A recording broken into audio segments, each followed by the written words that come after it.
Covid के बाद हमारे समाज में एक चिंता का विषय ये हो गया है कि डेंगू बहुत तेज़ी से फैल रहा है, बहुत ही तेज़ी से फैल रहा है। उम, मैं यहाँ इलाहाबाद में रहती हूँ और शांतिपुरम में रहती हूँ। फाफा मऊ मार्केट के जस्ट बगल में शांतिपुरम है, वहाँ पे रहती हूँ।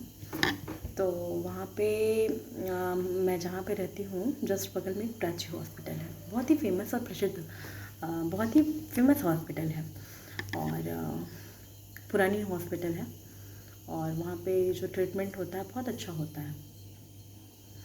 तो मेरे एक मित्र थे, उनका एक्सीडेंट हुआ था पैर में। तो ऐसी ही बात होते होते उन्होंने मैसेज किया कि मेरा एक्सीडेंट हो गया। मैंने कहा भैया कहाँ हुआ, कैसे हुआ? उन्होंने अच्छा खासा उन्होंने जो है अपने जहाँ पे उन्हें चोट आई थी, पैर में चोट आया हुआ था और वो जो घुटना होता है ना, वहाँ के जस्ट थोड़े से नीचे वहाँ का जो मांस होता है वो निकल गया था। तो मैंने पूछा भैया कैसे हुआ, कब हुआ, कहाँ हुआ? तो भैया ने कहा कि एक्चुअली मैं जा रहा था फाफा मऊ मार्केट, जाते वक्त एक सब्ज़ी मंडी पड़ती है और एक फल मंडी पड़ती है। तो फल मंडी में उस मतलब मॉर्निंग के टाइम आप ले लो, इतनी ज़्यादा ट्रैफिक होती है ना भाई साहब, इतनी ज़्यादा ट्रैफिक होती है कि जिसका कोई जवाब ही नहीं है। तो मैंने कहा, मुझे तो लग ही गया था कि भैया उधर ही से टर्न होते हैं तो वहीं पे हादसा हुआ होगा। तो मेरा मतलब जो सोचना था वो भी सही था। भैया ने यही कहा कि हाँ शिखा, मैं उधर से जा रहा था और मतलब एक भैया थे, वो चला रहे थे और मैं पीछे बैठा हुआ था और एक बाइक वाले ने, एक 4 व्हीलर वाले ने आके लड़ा दिया, जिससे कि मेरे पैर में चोट लग गई। तो मैंने कहा भैया आप यहाँ से चल के गए कैसे? तो उन्होंने कहा शिखा मैं गया नहीं, मैं पहले तो, क्योंकि उन्होंने मुझे अपने गांव का हॉस्पिटल बताया। तो मैंने कहा भैया आपको इतनी चोट लगी तो आप चल के गए कैसे? तो उन्होंने कहा कि शिखा मैं गया नहीं, एक्चुअली मैं पहले प्राची हॉस्पिटल गया जो कि नियर बाई पड़ता है। तो मैंने कहा हाँ तो भैया क्या हुआ, वहाँ पे ट्रीटमेंट हुआ आपका? सच में बताऊँ, उन्होंने जो बात बोली ना, वो बात सुन के मतलब मैं अंदर से इतनी ज़्यादा शॉक्ड हो गई, मतलब मैं थोड़ी देर के लिए चुप हो गई कि क्या हो रहा है। तो भैया ने कहा शिखा, पूरे हॉस्पिटल में प्राची हॉस्पिटल 4th फ्लोर की है इस टाइम, पहले वो 1st फ्लोर हुआ करती थी, बट हॉस्पिटल ने काफ़ी प्रोग्रेस किया है और इस टाइम 4th फ्लोर की हॉस्पिटल बन चुकी हुई है। कमरे भी काफ़ी अवेलेबल है वहाँ पे और जो लोगों के लिए जो फैसिलिटी है वो भी बहुत अच्छी है। तो किसी को कोई भी प्रॉब्लम हो, कुछ भी हो, तो वहाँ के जो डॉक्टर भी हैं बहुत अच्छे अच्छे डॉक्टर हैं, MBBS डॉक्टर हैं और मेडिकल के सारे गवर्नमेंट डॉक्टर हैं। तो अगर किसी को कोई प्रॉब्लम हो, जो भी इलाहाबाद में पाई हो, वहाँ पे जाके मिल सकता है और ट्रीटमेंट करा सकता है। तो मैं कहाँ पे थी, हाँ भैया ने जो बात कही, मैंने कहा भैया क्या हुआ, आपका ट्रीटमेंट आपको पहले वहाँ कराना चाहिए था, फिर घर जाना चाहिए था या फिर मुझे कॉल कर लेना चाहिए था।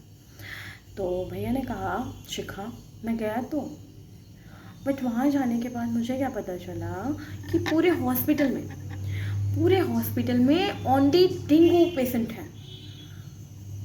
मैं तो सुन के बिल्कुल मतलब सोचती रह गई। मैंने कहा भैया मैं जस्ट बगल में ही रहती हूँ, प्राची हॉस्पिटल मेरे घर से 10 कदम पे है। तो डेंगू, मुझे तो नहीं पता था कि इतना ज़्यादा डेंगू फैल गया है कि मतलब हॉस्पिटल करीब वहाँ पे आई थिंक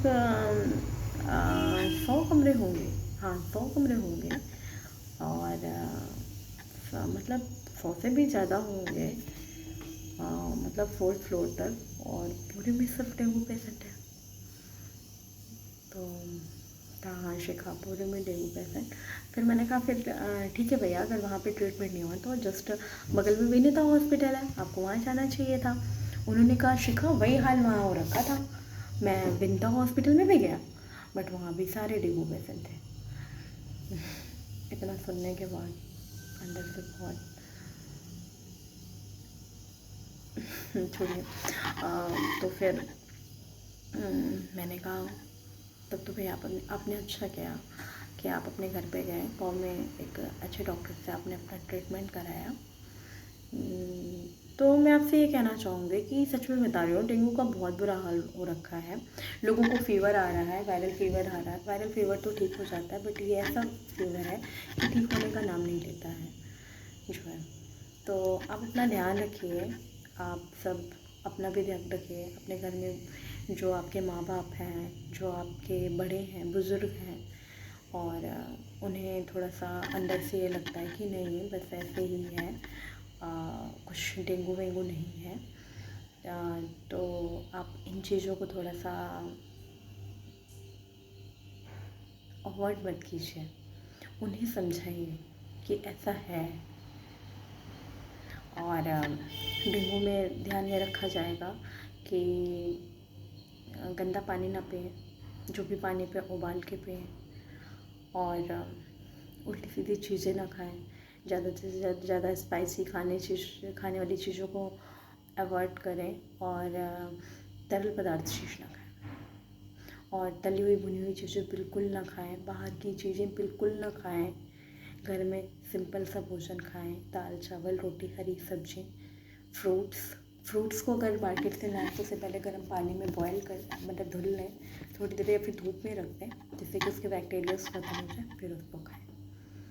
और आपसे मैं ये कहना चाहूँगी कि जैसे कि प्लेटलेट्स कम हो रही है, डेंगू में भी ऐसा हो रहा है कि फ़ीवर हो रहा है, और फीवर की वजह से प्लेटलेट्स कम हो जा रही है। तो जो प्लेटलेट्स कम हो रही है उसके लिए तो आप ये कर सकते हैं कि नॉर्मली ये कर सकते हैं कि कीवी खाइए। कीवी तो सबको पता है ही है, बट जिनके पास थोड़ा बैलेंस नहीं है वो कीवी नहीं ले सकते हैं, नहीं एफर्ट्स कर सकते हैं वो कीवी। तो उनके लिए ये है कि गांव में है अगर वो, तो बकरी होती है, बकरी का दूध है तो उसको लेके पिएं। और पपीते की पत्ती होती है, हाँ, बट ये बात ध्यान रहे कि जो पपीते की पत्ती होती है, जिन्हें भी लिवर में इन्फेक्शन है या लिवर से संबंधित कोई बीमारी है, वो बिल्कुल यूज़ ना करें, क्योंकि पपीते की पत्ती बहुत गर्म होती है, वो आपको नुकसान कर सकती है। तो जिन्हें भी लिवर की प्रॉब्लम ना हो वो पपीते की पत्ती यूज कर सकते हैं प्लेटलेट बढ़ाने के लिए। और पपीते की पत्ती पीस के उसको उसका जो जूस होता है उसको पिए, उससे प्लेटलेट्स अच्छे से कवर हो जाएगी। और अपना ध्यान बहुत अच्छे से दें, गंदगी में न जाएं, खुले में शौच न जाएं। दूसरी बात, कभी भी खुला हुआ खाना ना खाएं। जब भी खाना बनाएं उसे ढक के रखें, और जब भी खाएं गरम करके खाएं। साधारण भोजन करें, दाल चावल सब्जी रोटी, दालें लें, विटामिन्स लें, प्रोटीन लें, और उसके बाद हरी सब्जियां लें। उल्टी सीधी चीज़ बिल्कुल ना खाएं, ना अपने बच्चे को खाने दें। बच्चा स्कूल से आता है उसका हाथ धुलाएं, फिर ही उसको कुछ खाने के लिए दें, और बच्चे को गर्म पानी पिलाएं। और उसके बाद एक चीज़ और, कोई भी चीज़ मार्केट से लाएं, खाने वाली चीज़ कोई भी चीज़ लाएं, सब्जी हो गई, फ्रूट्स हो गया, या फिर कोई और चीज़ भी है, फ्रूट्स हो गया, सब्जी हो गई, उससे पहले गर्म पानी में धुल लें, या फिर नॉर्मल पानी से ही धुल के थोड़ी देर धूप में रख दें, ताकि उसके जितने बैक्टीरिया हैं, क्योंकि कई हाथों में, क्योंकि मार्केट से निकलती हैं चीज़ें, ट्रांसपोर्ट से निकलती हैं चीज़ें, तो मतलब कई जगह डिलीवर होते होते कई हाथों में जाते जाते चीज़ें होती क्या है कि उसमें कहीं ना कहीं बैक्टीरिया हो जाता है, बैक्टीरिया बैठ सा जाता है। तो उसको हटाने के लिए आप ऐसा कर सकते हैं कि जब भी चीज़ों को लाए घर में तो उसे गर्म पानी में धुलें, या फिर सबसे अच्छा धूप है, आपको धूप अवेलेबल है, धूप में रखिए, सारे बैक्टीरिया ख़त्म हो जाएंगे, और आप अपने स्वास्थ्य को भी सुरक्षित रख सकेंगे। और स्पेशली उन लोगों को मेरा मैसेज है जिनके घर में बड़े बूढ़े हैं, उनका स्पेशली ध्यान दें, क्योंकि वो तो अपने से ध्यान रख नहीं सकते, तो आप ही उनका सहारा बन सकते हैं। उनका ध्यान दें, उन्हें पानी दे तो गर्म करके दें, खाना थोड़ा नॉर्मली दें, वो मतलब खाने के लिए बोलें तब भी नॉर्मली दें, उन्हें बोले नहीं ये चीज़ें अभी आपके लिए ठीक नहीं है, थोड़ी सी जिद करें फिर भी ना माने, उन्हें नॉर्मल ही खाना दें। और पानी को मतलब जैसे शाम को पानी रख दिया और सुबह पीना है, तो ऐसा बिल्कुल नहीं करना है। पानी ताज़ा भरिए, ताज़ा पीजिए, और पानी को बहुत देर तक खुला नहीं रखना है, पानी को हमेशा ढक के रखना है। और जिस भी बर्तन में पानी को रखिए उस डिब्बे की बहुत अच्छे से सफाई करिए।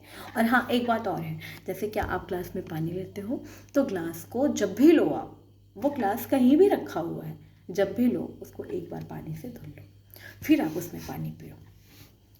तो इन सब चीज़ों का ध्यान रख के आप स्वस्थ रह सकते हो, अपने घर के लोगों को स्वस्थ बना सकते हो और देश को बीमारी मुक्त बना सकते हो। जय भारत।